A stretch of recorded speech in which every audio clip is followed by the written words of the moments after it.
अरे मुहवा बाटे सूखल काहे के धनी बारू रूसल। अरे मुहवा बाटे सूखल, अरे हमको तो ठीक ठीक बता दीजिए। सुनिए लल की चुनरिया मंगा दीजिए, नवरात्र के मेला घुमा दीजिए।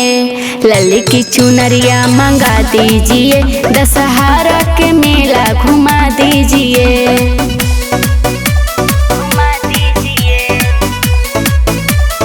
म्यूजिक बाय चंदन शर्मा।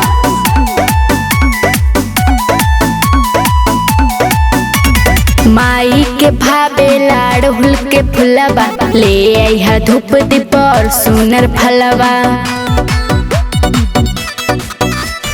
सुनो धनी तनी धीरज धारा, शुभ काम में हमसे न लड़ा। तनी जल्दी से खाना बना दीजिए। अच्छा लल की चुनरिया मंगा दीजिए, दशहरा के मेला घुमा दीजिए।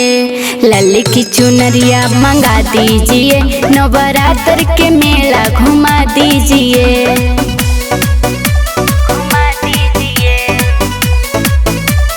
म्यूजिक बाय चंदन शर्मा।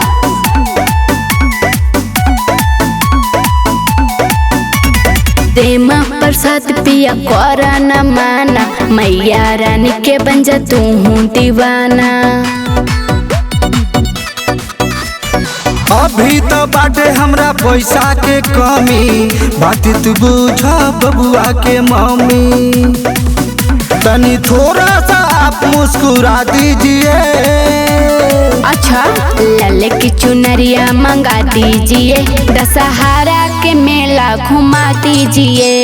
लल की चुनरिया मंगा दीजिए, नवरात्र के मेला घुमा दीजिए। घुमा दीजिए ना।